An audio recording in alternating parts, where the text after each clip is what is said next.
እስቲ ይሄ ሰው የሚያወራውን ነገር እንስማና በቦታው ላይ ገብተን ስናነበው እንደዛ ነው የሚለው እናያለን። እፎይ ብፁዕ አቡነ እፎይ ያንተ አባት ለጥጹን የሚባሉት ከእናታቸው ጋራ 10 ጊዜ ሴክስ ተደራርገው እናታቸውን ከኔም ጸንሳ ለመውለድ በደረሰች ጊዜ ይላል። ወይ ጉድ! ለእፎይ ያድርሱት። አባ ለጥጹን የሚባለው አባትህ ኦኬ በቅዱስ ቁርባን ውስጥ መርዝ እያደረገ ሰዎችን ይገድል ነበር። ይሄን ብቻ አይደለም፣ ከእናቴ ጋራ 10 ጊዜ ተኝቻለሁ፣ ከኔም ጸንሳ ለመውለድ በደረሰች ጊዜ አስረግዟት ስራ ያጠጥቼ መድኃኒት ማለት ነው ሕፃኑን በሆዷ ውስጥ ገደልኩት አለ። እፎይ ይሄን ልታመልክ ነው የሄድከው ማለት ነው ለጥጹን። እንግዲህ ትሞቀዋለህ ማለት ነው እሳቱን።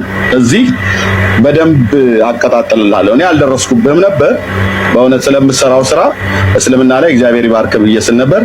ደናቁርት እያልክ ስትሳደብ ነበረ ሰምቻለሁ። ቻለው ወንድምዬ፣ ገና እንግዲህ ገጥመን ይላል።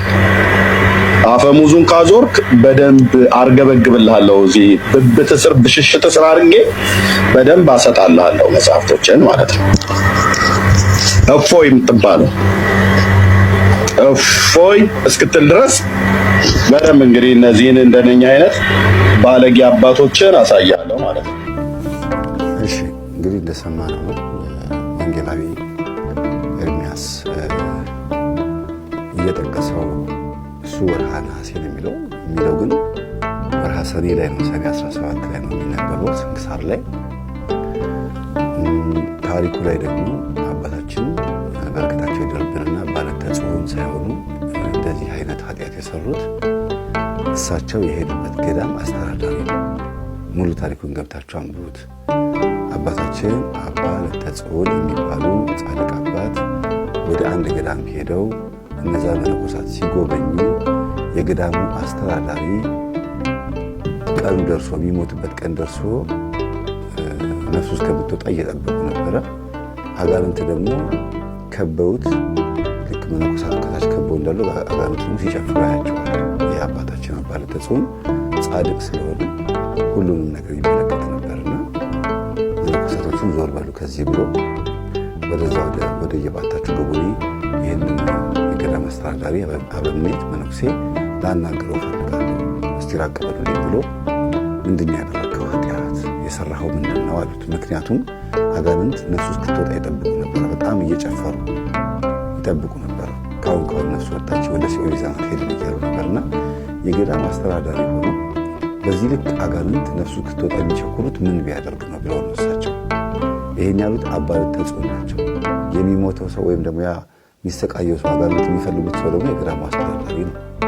ኤርሚያስ ደግሞ እየተናገረ ያለው እናቱን 10 ጊዜ የተገናኘ አንድ ጊዜ ደግሞ እንድታስወርድ ያደረገ የውሸት መስቀል ይዞ ካህን መሆን አትችልም ተብሎ ከቤተ ክርስቲያን ሲባረር እኔ ካህን ነኝ ብሎ የውሸት መስቀል ይዞ መጥቶ የዚህ ገዳም አስተዳዳሪ ሆኖ የተሾመው አባ ለተ ጽዮን የመሰለ ታሪኩን በደንብ አለማንበብ ገብቶ በደንብ አለማንበብ እንደዚህ አይነት ችግር ይፈጥራል።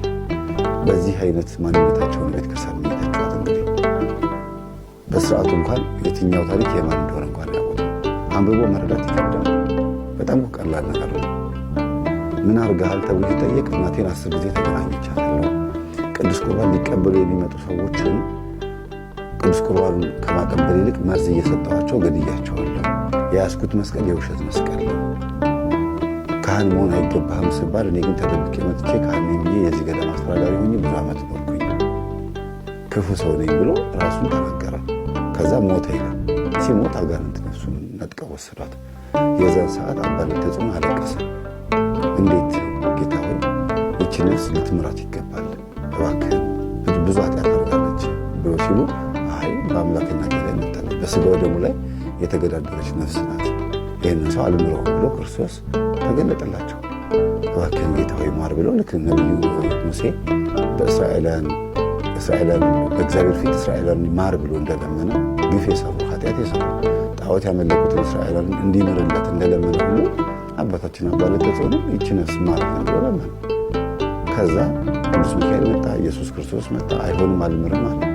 እንደገና አሁንም ደግሞ ራሳቸውን ከድንጋይ ላይ እየፈጠፈጡ ራሳቸውን እየጎዱ እየጸለዩ እየጾሙ እየሰገዱ እችን ነፍስ ማርልኝ ብለው ደግሞ ሲሉ እንግዲህ ለቅዱሳን ቃል ገብቷል። አንድ ጊዜ እንደ እናንተን ልመና እሰማለሁ፣ በቤቴና በቅጥሬ መታሰቢያ አደርግላችኋለሁ፣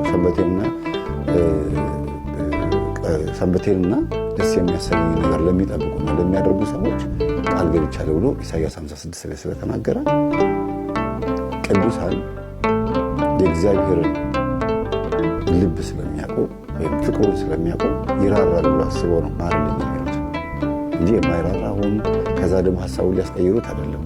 እንደሚራራ እንደማያስችለው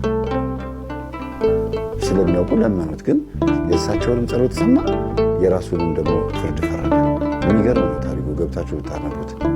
ሰኔ 17 የአባታችን የአባ ዕለተ ጽዮን ታሪክ በልብ አላስተዋል። እንደገናም ደግሞ የኃጢአቱ ባለቤት አባ ዕለተ ጽዮን የመሰሉት እሳቸው ለዚህ ኃጢአተኛ እየለመኑ እያየ እዛ ቦታ ላይ እንደዛ ብሎ ማሰቡ ደግሞስ እፎይን ለመተቸት ያመጣበት የችኮላ አሰራር ነው።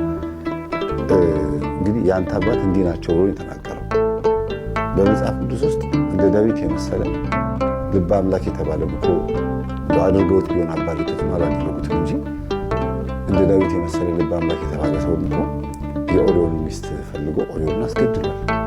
ግን በኋላ መጨረሻ ላይ ደግሞ እግዚአብሔር በሚፈልገው መንገድ ነው ያረፈው። ንጉሥ ሰሎሞንም እንደዚሁ በእግዚአብሔር ቤተ መቅደስ ፊት ለፊት ጣዖት ቤቶችን ሰርቶ እግዚአብሔርን በድሎታል። ግን መጽሐፈ መክብብ የሚባለውን በስተርጅና ዘመኑ ሁሉ ነገር ከንቱ ነው ለሁሉ ጊዜ አለ ብሎ ጽፎ አረፈ። ብዙዎች ቅዱሳን አባቶቻችን ብዙ ነገር አድርገው በሕይወታቸው በድለው አጥፍተው መልሰው ደግሞ እግዚአብሔር ይቅር ብሏቸዋል። እንደው አባታችን አባ ዕለተ ጽዮን እውነት አድርገውት ቢሆን ኖሮ ነው የምላቸው። ይህን ያክል አንድን አባት የሆነ ፊደል ተገኘ ብሎ እሳቸውን ለመወንጀል መግባቱ በራሱ የጅብ ችኩል ቀንድ ይነክሳል እንደሚባለው እና ኤርምያስ ወንጌላዊ የታሪኩም ደግሞ ተፋልሶ አለብህ። ምክንያቱም አባ ዕለተ ጽዮን ምሕረት እንዲሰጥ ኢየሱስ ክርስቶስ ለመኑት እንጂ የታሪኩ ባለቤት አይደለም እሳቸው። ከዛ ጌታችን ምን አደረገ መሰላችሁ? ሲፈርድ እንግዲህ ስጋና ደሙን የሚያቀብል መስሎ መርዝ እየሰጠ ብዙ ሰዎችን ቢገድልም ክርስቶስ ግን የእነዛን ሰዎች ነፍስ ወደ ገነት ነበር የሚያስገባ የነበረው። ምክንያቱም ሊቀበሉ ነው የመጡት። ስጋው ደግሞ ሊቀበሉ መጥተው በመርዝ ቢሞቱም ስጋቸው ነው በመርዝ የሞተው፣ ነፍሳቸው ግን ከክርስቶስ ጋር መጥተው ይሄ ታወቀ ነው። ግን ምንድነው የጌታችን ሌላኛው ትልቁ ቀኝ ፍርዱ ምንድነው? እንግዲያውስ በአምላክነቱ ከመጡበት ጌታችን መንፈስ ቅዱስን የተሳደበ ስላለ በመለኮቱ ላይ በስጋው ደግሞ ላይ ስለሆነ ይሄ ሰው ያሾፈውን ያላገጠው ወይም ደግሞ ያመፀው አመፃ የሰራው ምን አደረገ? አባታችን አባ ዕለተ ጽዮን ምልጃቸው ከንቱ እንዳይቀር ያም ሰው ገነት የሚገባ አልፈለገም እግዚአብሔር። ለምን? ኃጢአቱ በእግዚአብሔር አምላክነት ላይ የተገዳደረው። በአምላክነቱ ላይ የመጣውን ደግሞ እግዚአብሔር በቅዱሳን ምልጃ ምሕረት አድርጎ ገነት ያስገባል ብሎ ማሰብ ከባድ ነው። ስለዚህ ምንድን ነው ያደረገው? ነፍሱን በአየር ላይ ተበትና እንድትቀር ነው ያደረገው። ካለመኖር ወደ መኖር እንዳመጣ ሁሉ ከመኖር ደግሞ ወደ አለመኖር በተናት። እንደ እንስሳት ነፍስ አደረጋት። በአየር ላይ ተበትና ቀረች። ገነትም አልገባችም፣ ሲኦልም አልገባችም። የእሳቸውን ምልጃ ትክክል ሆነ። እባክህን ሲኦል አታስገባች ነፍስ ማራት ነበር ያሉት። ከመቃጠል ቢያንስ ድናለች። በዘላለም ከመቃጠል ድናለች። ወደ አለመኖር ጠፋች። በቃ አየር ላይ ተበትና ቀረች። እንደ ዶሮ በግ አሁን በዓመት በዓል ጊዜ በግ ስናርድ ዶሮ ስናርድ ነፍሳቸው በአየር ላይ ተበትና የምትቀረው ደመነፍስ ስለሆነች ቤትም ቦታ መሄጃ የላትም። በየትኛውም ቦታ ላይ አታርፉ። የእግዚአብሔር ይሄ ድንቅ ስራ ነው። ስለዚህ እንደዛ የሚያደርጋት ይቺ ነፍስ። ስለዚህ ራሱን ደግሞ ቀን ፍርድ ፈረደ። ገነት ባለማስገባቱ የአምላክነቱን ቀናኢነት ያሳያል። እሳቸውም ደግሞ ገነት ሲኦል እንዳይገባ መለመናቸው ደግሞ የእሳቸውን መልጃ ደግሞ እንዳንቀር ያሳያልና እግዚአብሔር ቀን ፈራጅ ነው የሚባለው በዚህ ነው።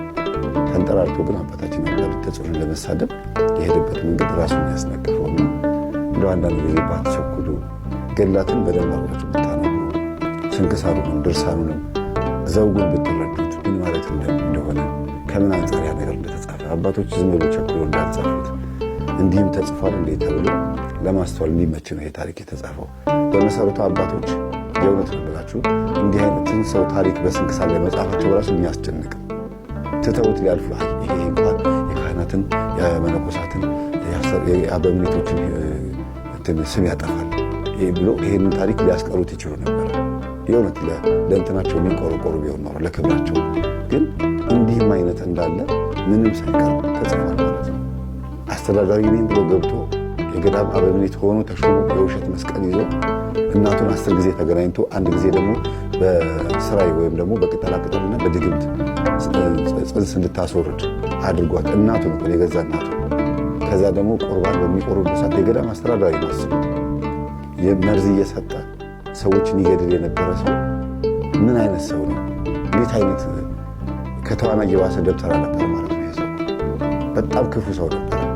ግን ምንድነው የገዳም አበምኔት ወይም አስተዳዳሪ ነኝ ብሎ ነበር የመጣው። እግዚአብሔር ግን ትዕግስቱ አይገርማችሁም? ትዕግስቱ። እነዚህ መነኮሳት ደግሞ ደህና ሰው ጻድቅ መስሏቸው ከበው ለሱ ይጸልዩለታል። ይህችን ነፍስ ተቀበል እግዚአብሔር ሆይ የገዳማችን አባት ሊሞቱ ነው እያሉ ከበው ይጸልያሉ። አጋንንት ደግሞ ባየለሆን ይጨፍራሉ። ነፍሱ እስክትወጣ ብድግ አድርገው ሊወስዷት ልክ የሆነ ምግብ የሚጣፍጥ ምግብ አዛችሁ እስኪመጣ እንደምትጓጉት በሽታ እንደምትጓጉት የዚህ ሰው ነፍስ ለነሱ ለእግዚአብሔር የምትከረፋ ነፍስ ነች። ለነሱ ደግሞ የምትጣፍጥ ሽታ ያላት ማለት ነው። በዚህ አጋጣሚ ታሪኩን ገብታችሁ ብታነቡት ብዙ ትማሩበታላችሁ። ከአባታችን ከአባ ለተጽዮን በረከት ረድኤት ያካፍለን። መናፍቃን ግን ብዙ አትችሉ።